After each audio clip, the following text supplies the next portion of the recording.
जब वायु श्रेणी की सुरक्षा हटा ली गई उसी समय मुकेश सहनी के दुश्मनों को एक तरह से सिग्नल दिया गया कि ठीक है, आप सरकार की छत्र छाया खत्म हो गई है, अब तुमको जो करना हो कर दो। मतलब ये 100% राजनीतिक हत्या है और इसको भाजपा और जदयू वालों ने, एनडीए वालों ने अंजाम दिया। मुकेश सहनी को डराने धमकाने की एक कोशिश है। अभी भाजपा वाले तो खैर दुनिया में पैदा ही होते हैं ये राम भक्त लोग झूठ बोलने के लिए, इनका काम ही है झूठ बोलना।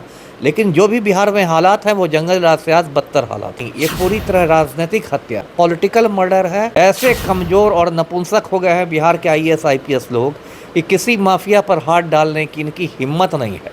ये सिर्फ गरीब लोगों पर भौंकना जानते हैं। सर, आप भी पूर्व आईपीएस रह चुके हैं, उसके बावजूद आप कह रहे हैं आईपीएस और आईएएस का बिल्कुल कह रहा हूँ।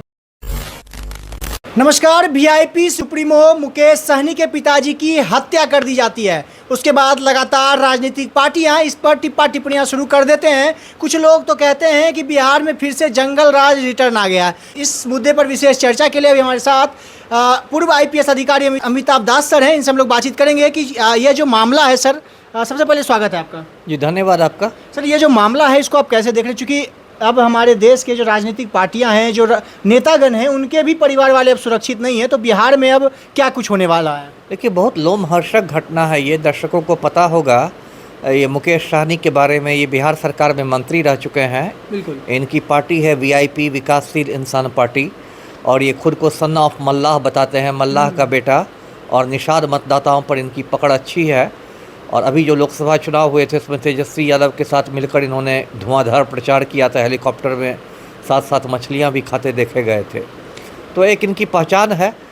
और इनके ये तो खुद ज़्यादा बम्बई में रहते हैं मुकेश सहनी, लेकिन इनके जो पिताजी थे जीतन सहनी, वो दरभंगा जिला में एक बिरौल थाना क्षेत्र है, वहाँ सुपौल बाज़ार गाँव में अपने पुश्तैनी मकान में रहते थे। बुज़ुर्ग आदमी थे, 70 पार के थे और सीधे साधे आदमी थे। बहुत सिंपल उनका रहन सहन था। अभी जो गुजरी है रात, उसमें उनकी हत्या हो गई और बहुत ही नृशंस तरीके से जीतन सहनी की हत्या हुई है। मतलब बिल्कुल काट कर हत्या हुई है, पेट फाड़ दिया गया है। और ऐसी तस्वीरें हैं जिसको देखकर कोई विचलित हो जाए। बिल्कुल बिल्कुल। तो ये बहुत बड़ी घटना है और बिहार में तो एक कह सकते हैं आप राजनीतिक भूकंप आ गया है, क्योंकि उसमें सारे पार्टियों का बयानबाजी हो रही है।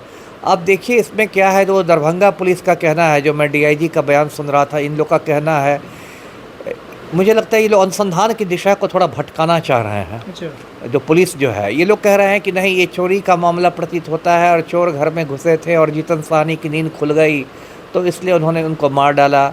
और ये कह रहे हैं कि एक लाल संदूक बाहर में गड्ढा में पानी में फेंका हुआ मिला, ये वो करके। लेकिन मेरे अपने जो सूत्र हैं वो मुझे बताते हैं कि नहीं, ये पूरी तरह राजनीतिक हत्या है। राजनीतिक हत्या? राजनीतिक हत्या है, पॉलिटिकल मर्डर है। और देखिए, मैं बताऊँ इसकी पृष्ठभूमि बताता हूँ दर्शकों को। देखिए, ये जो मुकेश सहनी हैं, ये पाला बदलने में मतलब माहिर है। कभी एनडीए में रहते हैं, कभी इंडिया के पाले में, कभी एनडीए के पाले में। कुछ महीना पहले तक ये एनडीए में थे, यानी भाजपा के सहयोगी थे। उसके बाद ये पाला बदल के इंडिया गठबंधन में चले आए। वीआईपी ने लोकसभा की 3 सीटें लड़ी हुई थी बिहार में, ऐसे तीनों की 3 हार गई लेकिन लड़ी थी। उसके बाद इन पर लगातार दबाव बन रहा था मुकेश सहनी पर कि इंडिया गठबंधन छोड़ के ये एनडीए में आ जाए, मतलब विधानसभा चुनाव के पहले। और ये मान नहीं रहे थे। तो कहीं ना कहीं मुझे लगता है कि जो इनके पिताजी की हत्या हुई है, इनको डराने धमकाने की कोशिश की जा रही है मुकेश सहनी को। अच्छा। और एक और बात पर मैं ध्यान दिला दूं जिसकी बहुत मीडिया में चर्चा नहीं हो रही है। 2-3 महीने पहले मुकेश सहनी को जो वायु श्रेणी की सुरक्षा प्रदान की गई थी, वो सुरक्षा वापस ले ली गई थी। अच्छा। अभी 2-3 महीने पहले जो वायु श्रेणी की सुरक्षा होती है, वायु कैटेगरी की, वो बहुत उच्च स्तर की सुरक्षा होती है, जिसमें व्यक्ति को कमांडो मिलते हैं, काफ़ी तामझाम रहता है, काफ़ी लोग साथ में रहते हैं। और जब ये भाजपा के सहयोगी थे जब तक मुकेश सहनी, तब तक इनको वायु श्रेणी की सुरक्षा मिली। और जहां इन्होंने भाजपा का साथ छोड़ा तो वायु श्रेणी की सुरक्षा भी वापस ले ली गई। एक तरह से मतलब आप कह सकते हैं इनको धमकाने की कोशिश की गई कि हमारे साथ नहीं रहोगे तो तुम्हारी सुरक्षा खतरे में पड़ जाएगी। और सुरक्षा तो ऐसी खतरे में पड़ी कि उनके पिताजी ही चले गए, 3 नृशंस हत्या हो गई। अब तो बिहार में यही ना चर्चा हो रही है। आम आदमी तो यही कह रहा है कि जब बड़े बड़े जो नेता हैं बिहार के, जो मंत्री रह चुके, एक पार्टी के राष्ट्रीय अध्यक्ष हैं, जिनका सीएम के साथ उठना बैठना है, बड़े बड़े मंत्रियों के साथ उठना बैठना है, जब उनके पिताजी सुरक्षित नहीं हैं तो जो आम आदमी है जो मतलब बिल्कुल सड़क का आदमी है, उसकी क्या दशा हो जाएगी।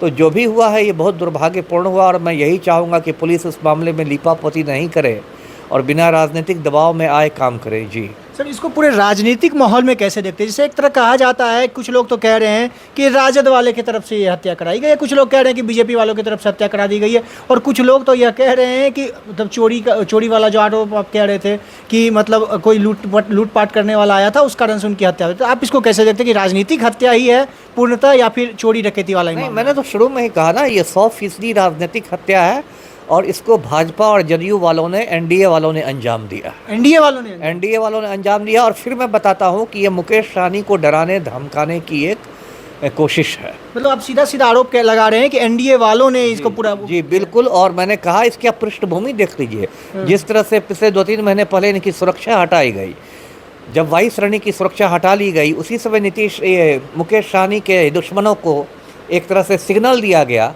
कि ठीक है, आप सरकार की छत्र छाया खत्म हो गई है, अब तुमको जो करना हो कर दो। मतलब सर, आप बिहार की राजनीति में इसको ऐसे देख रहे हैं कि अगर बिहार में कोई भी सत्ता पक्ष या विपक्ष अगर साथ ना दे या कोई छोड़ के जाने की बात करे तो उसकी हत्या की जा सकती है? तो उस हद तक लोग जा सकते हैं, है ना। मतलब देखिए, ये तो चाणक्य की नीति आप जानते हैं ना, 4 तरह की होती है, साम दाम दंड भेद। जो साम से मान जाए, समझाने बुझाने से, उसको वैसे मनाया जाएगा। जो दाम से मान जाए, पैसे से, उसको पैसा देकर खरीद लिया जाएगा। जो उससे भी नहीं माने तो उसको दंड दिया जाएगा, उसकी हत्या करवा दी जाएगी, है ना। तो इसमें चारों चाणक्य नीति लागू होती है। पहले जो हमारे देश की राजनीति चलती थी, है ना, जिसमें सीधे हत्या मामूली होती थी, मतलब कई दशकों, जैसे लगभग तकरीबन 20-25 साल पहले ऐसा राजनीति चलता था, वैसे फिर से हमारे अब बिहार में शुरू होने। वो राजनीति एक्चुअली कभी खत्म हुई ही नहीं। वो जो पहले, जो अब पलटू राम अक्सर जंगल राज की बात करते हैं और ऐसा दिखाते हैं कि इनके समय में बिल्कुल राम राज्य स्थापित हो गया है, तो वो तो राजनीति खत्म हुई ही नहीं, वो तो राजनीति चल ही रही थी। अच्छा। उसके रूप भले बदल गए हों। अब जो लालू का समय था, उससे पिछड़ी जातियों के अपराधियों का ज़्यादा बोलबाला था। जो एनडीए की सरकार हुई तो उसमें अगड़ी जातियों के अपराधियों का ज़्यादा बोलबाला है, लेकिन अपराधियों का बोलबाला तो रहा ही। अच्छा। उनकी सामाजिक पृष्ठभूमि बदल गई, लेकिन अपराधियों का बोलबाला थोड़े खत्म हुआ। मैं दर्शकों को ये तस्वीर दिखाता हूँ। ये हमारे मुख्यमंत्री हैं पलटू राम, जो 24 घंटे सुशासन का ढोल बजाते हैं और ऐसा दिखाते हैं कि एकदम बिहार में बाघ और बकरी एक ही घाट पर पानी पी रहे हैं। और देखिए किस तरह पलटू राम चपरासी की तरह एक माफिया डॉन के सामने हाथ पैर जोड़ के खड़े हैं। इन लोगों ने कानून का मजाक बना दिया है बिहार में। आज की तारीख में अनंत सिंह, जो इतना बड़ा माफिया डॉन है, बेऊर जेल में बंद है, 2-2 मामलों में सजा याफ्ता है, और पलटू राम के आदेश पर अनंत सिंह को जेल में सारी सुविधाएं, मोबाइल की सुविधा है, वो मोबाइल से अपने पूरे गिरोह का संचालन करता है। और न बिहार के मुख्य सचिव की औकात है, न गृह सचिव की औकात है, न जेल आईजी की औकात है कि वो अनंत सिंह का मोबाइल जब्त करवा लेगा। मैं महीनों से मांग कर रहा हूँ कि अनंत सिंह को पटना के बेऊर जेल से दिल्ली के तिहाड़ जेल भेजा जाए, जैसे शहाबुद्दीन को भेजा गया था।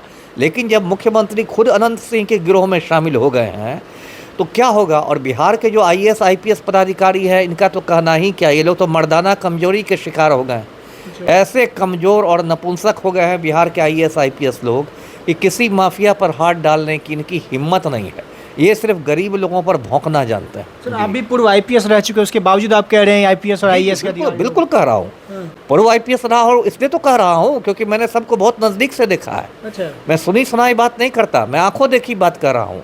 आज की तारीख में 99% जो IAS IPS है बिहार के, मर्दाना कमजोरी के शिकार है, नपुंसक है, कमज़ोर, बुज़दिल, कायर, भ्रष्ट, स्पाइनलेस। बस इनको मुख्यमंत्री के आगे पूछ हिलाने आता है और कुछ नहीं आता है ना। मतलब आप अधिकारियों पर भी नाराजगी व्यक्त कर रहे हैं? क्यों नहीं व्यक्त करूंगा।